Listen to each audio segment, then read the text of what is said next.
As the tobacco industry has changed, some farmers in states like Kentucky have been searching for a new crop that can support their families and grow our agricultural economy. And many believe they've found such a product, industrial hemp. As I travel across Kentucky, I've spoken with farmers, manufacturers, and small business owners. They shared with me their enthusiasm for hemp's potential to re-energize agricultural communities and provide a new spark to the U.S. economy. Around $600 million in hemp products are sold each year here in the U.S., but due to current laws, much of this hemp has to be imported. That cuts out our American farmers. It's time for that to change. That, of course, is Kentucky Senator Mitch McConnell talking this past April about industrial hemp. It's an old crop with a very bright future. Once the 2018 Farm Bill passes into law, it will be completely legal to grow hemp in the United States for the first time in over 80 years. Hi, this is Eric Herlock, digital editor at Lancaster Farming Newspaper. On today's podcast, we'll be talking with Ross Stufffield, a farmer in Berks County who is in his second year of conducting research on industrial hemp. So I think hemp not only is a bridge to the next generation of farmer, it could be a bridge to the next generation of agriculture in general.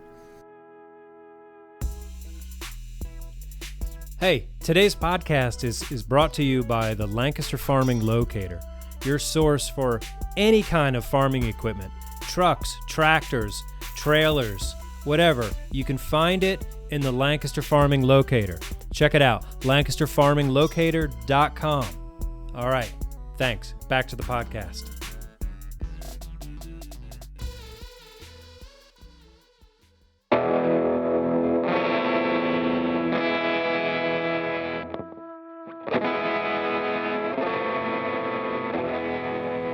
Probably the best way to learn about growing hemp is to talk to someone who's actually grown hemp.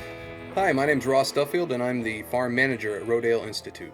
So Rodale Institute was one of 14 permit holders who in 2017 were allowed to grow a small plot of hemp in accordance with the 2014 Farm Bill. And so Ross Stufffield is one of a small handful of people in the state who actually has firsthand knowledge of how to grow hemp.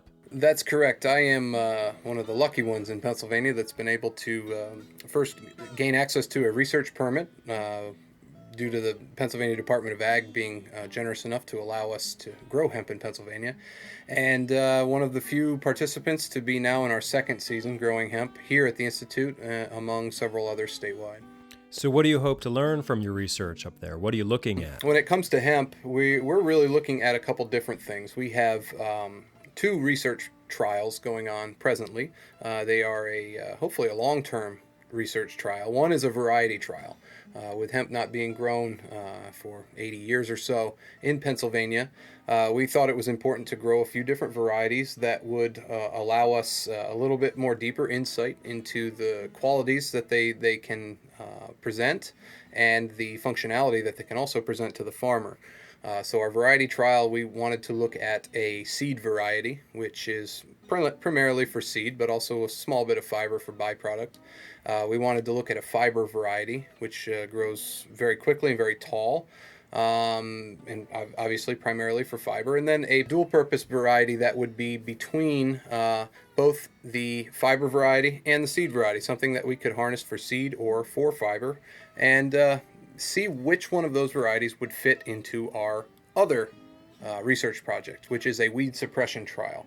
And what we're doing with the weed suppression trial is we're looking at the ability of hemp to suppress weeds in an organic crop rotation, and over time not allow those weeds to reseed themselves and keep the population, unsustainable. If we can use a cover crop like sorghum, which has been used for many years to suppress weeds, and it does a good job, we could use hemp as well and not only suppress weeds effectively, but gain extra profit for the farmer, which I think sets hemp apart from many other cover crops because it's a cover crop and a cash crop all in one. Well, that sounds pretty good. What about planting? Let's talk about planting. For planting, I use a tilled agricultural system to establish the hemp. But what we wanted to do, first of all, is go with what we know and what works. So at this point, tillage is something that we use. So I use a moldboard plow, and I plow under a cover crop of hairy vetch, a very good legume nitrogen fixing cover crop that I plant the fall prior to planting the hemp.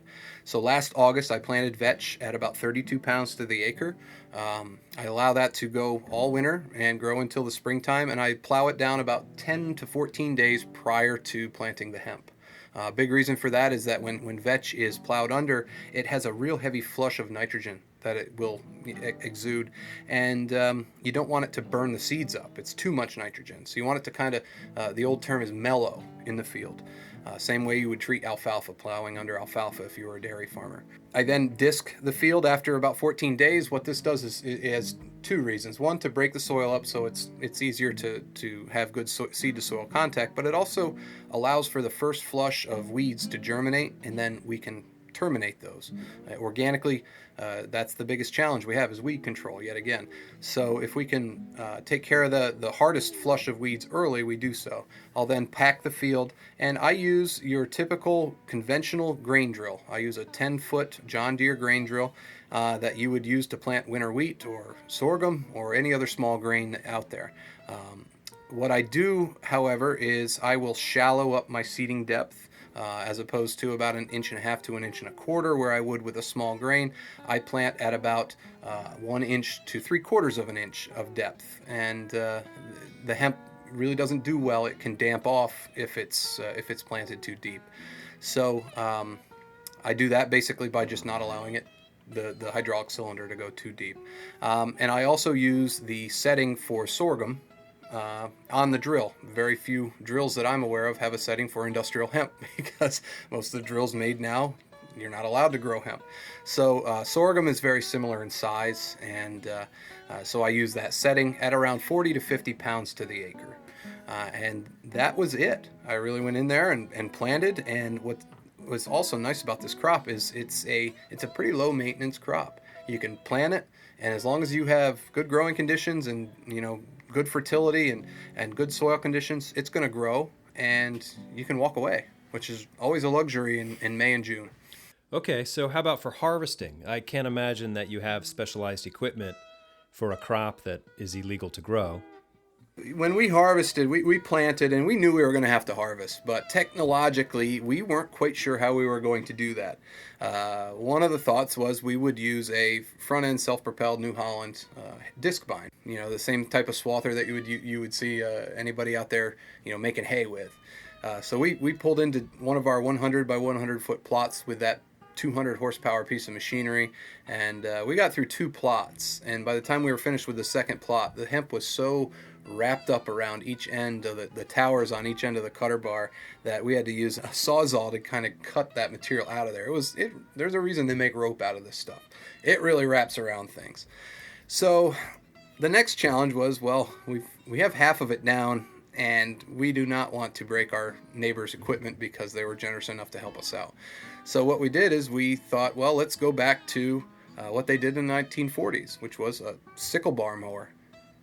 In most cases, a pretty antiquated piece of equipment, although the sickle bar mower we were using this year was from I&J Manufacturing. And what's nice about that is it actually has 2 sets of cutters, 2 sets of knives that move together. So on a 20 horsepower tractor, we laid that down. We laid the rest of that hemp down in about 45 minutes using a garden tractor and a piece of equipment that really has been around for 80 years. Just as long as hemp hasn't been grown, sickle bars have been around for longer. So it was pretty ironic to see that. Yeah, harvest was a real challenge. There are several varieties of equipment that are coming along that I think will be moving along just as fast as the processing side of the industry. So we're very excited to see what's going to happen in the next few years. But to know that there's one piece of equipment that is relatively inexpensive and relatively easy to operate, and it's made right here in our backyard, that really gave me a good sense of security.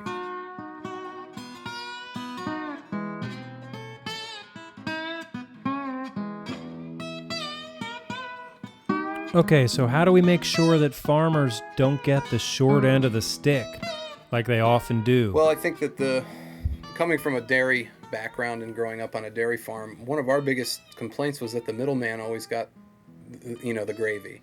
You look at a gallon of milk and the sales that actually go back to the farmer are nothing compared to what's kept by the processor, And I think that's where we need to be ahead of this from the beginning. Farmers are going to be able to grow a very good crop of this, of industrial hemp, and paying them fairly for their price, removing subsidies, because I think that all keeps everything artificially unsustainable. And then we're actually, as taxpayers, paying for that overall. We're paying to have farmers getting low prices. I don't understand that.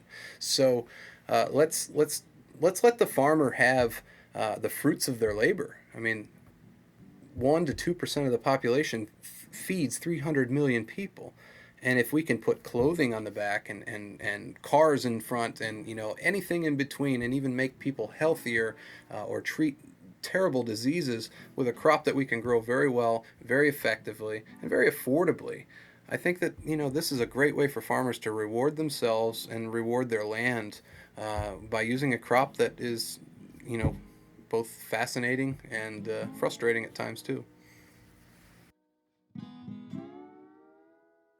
So we're approaching this from an industrial perspective, and we're approaching this from a farmer-friendly perspective. And what I mean by that is the least amount of changes to a farmer's infrastructure, I think, can make this plant very advantageous for them to incorporate into their rotation when it is legal to do so.